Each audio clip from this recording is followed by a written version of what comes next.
mga unang araw, sangayon sa kasaysayan, sa Berbanyang kaharian ay may haring hinangaan. Pangalan ng haring ito ay mabunying Don Fernando. Sa iba mang mga reyno, tinitingnang maginoo. Kabiyak ng puso niya ay si Doña Valeriana. Ganday walang pangalawa, sa bait ay uliran pa.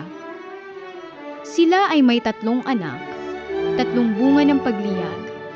Binatan at magigilas, sa reyno ay siyang lakas. Si Don Pedro ang panganay, may tindig na pagkainam. Gulang nito ay sinundan ni Don Diegong malumanay. Ang pangatlo'y bunso, si Don Juan na ang puso, sutlang kahit na mapugto, ay puso ring may pagsuyo. Ganito ang napagsapit ng haring kaibig-ibig, nang siya ay managinip, isang gabing naiidlip. Di umano'y si Don Juan, bunso niyang minamahal, ay nililo at pinatay ng 2 tampalasan. Nang patay na'y inihulog, sa balong hindi matarok, ang hari sa kanyang tulog, nagising na nalulunod. Dahil dito'y nangayayat, naging parang butot balat, naratay na't nababakas ang dating ng huling oras. Sa kalooban ng Diyos, may nakuhang manggagamot.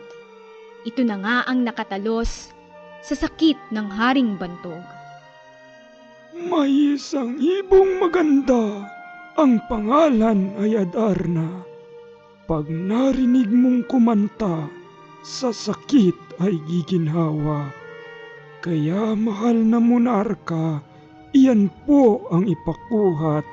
Gagaling na walang sala, ang sakit mong dinadala.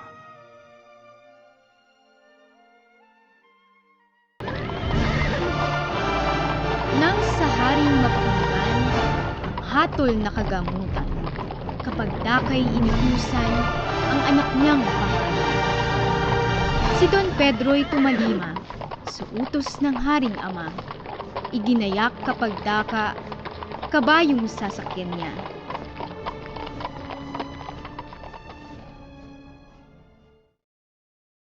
Sa masamang kapalaran, hindi sukat na asahan.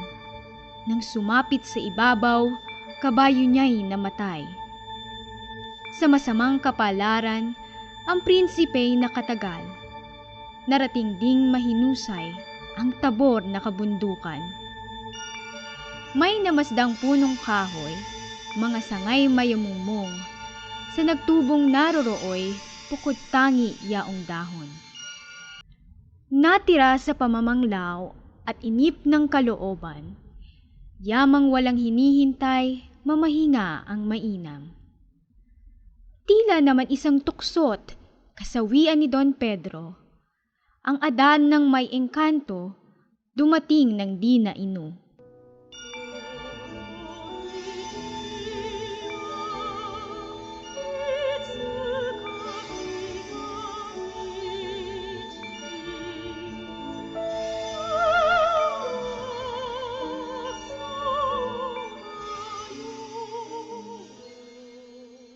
Ugali nitong Adarna, matapos ang kanyang kanta, ang siya'y magbawas muna bago matulog sa sanga.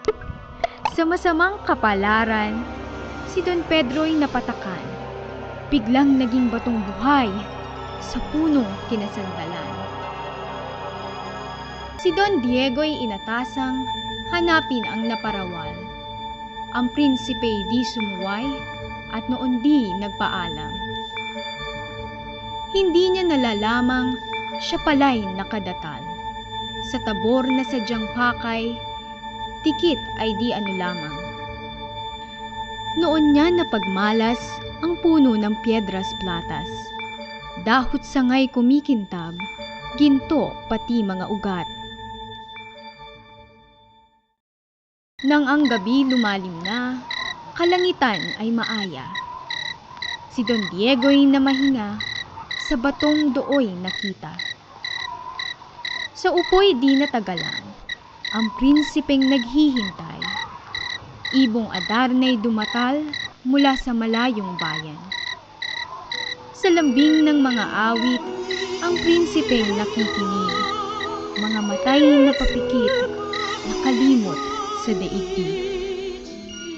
Matapos ang pagkukoplas, ang Adarna ay nagbawas. Si Don Diegong nasa tapat, inabot ng mga patak. Katulad din ni Don Pedro, siya'y biglang naging bato. Magkatabi at animoy, mga puntod na may multo. Nainip sa kahihintay, ang Berbanyang kaharian. Amay hindi mapalagay, lumubha ang karamdaman. Ama ko'y iyong tulutan, ang bunso mo'y magpaalam. Ako ang hahanap naman ng iyo pong kagamutan. Ang bindisyo'y iginawad ng may luhang nalalaglag. Gayun din ang inang liyag, kalungkutay di masukat. Di gumamit ng kabayo sa paglalakbay na ito. Tumalaga ng totoo sa hirap na matatamo. Dooy kanyang natagpuan, isang matandang sugatan. Sa hirap na tinataglay, lalambot pusong bakal. Sa lalagya'y dinukot na yaong tinapay na dala. Iniabot ng masaya sa matandang nagdurusa. Mulit-muling pasasalamat ang masayang binibigkas at sa nais makabayad sa prinsipe nagpahayag. Kaya ngayon ang bilin ko ay itanim sa puso mo. Mag-ingat kang totoo at nandi ka maging bato.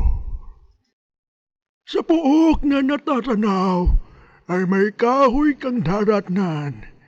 Dikit ay di ano lamang, kawili-wiling titigan. Doon huwag kang titigil at sa ganda'y mahumaling, sapagkat ang mararating, ang buhay mo'y magmamaliw. Sa ibaba'y tumanaw ka, may bahay na makikita. Ang naruroong tao'y siyang magtuturo sa Adarna. Humayo na si Don Juan sa dampang kanyang natanaw. Pagtao po ay dinungaw ng ermitanyong may bahay. Inanyayahang pumanhik, maya-maya pa'y nagniig. Ermitanyo ay kay bait, kay Don Juan may pag-ibig. Lahat na po ay binata ng dahilan sa Adarna. Ibong matamis kakanta na lunas sa aking ama. Don Juan, iyong hanap mo'y paghihirapan mong totoo.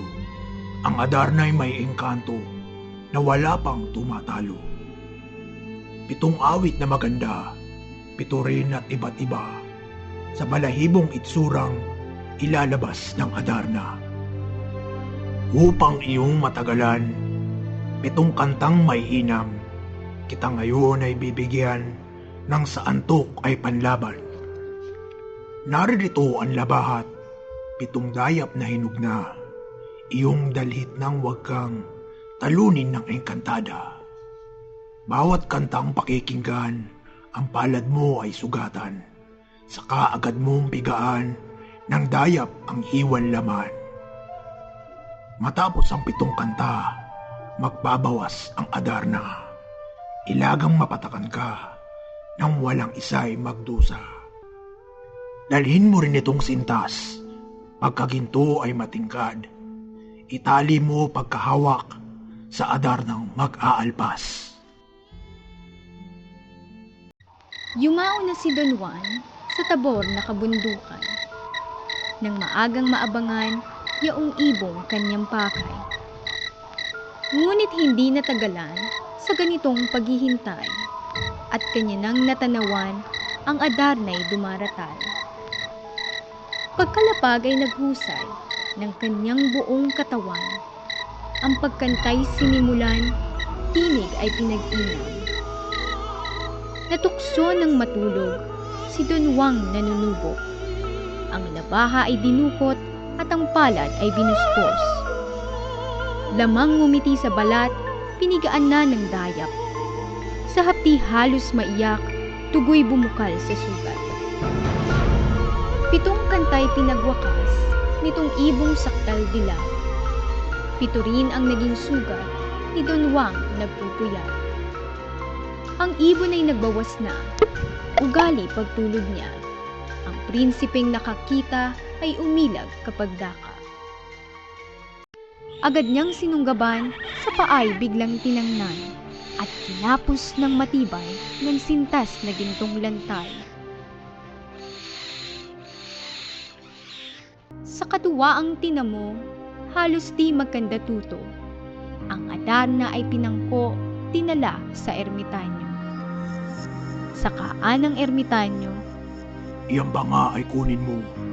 Madali ka at sa iyo'y merong iuutos ako. Punin mo ng tubig iyan, ang 2 bato'y busan. Nang sa bato'y magsilitaw, ang 2 iyong mahal.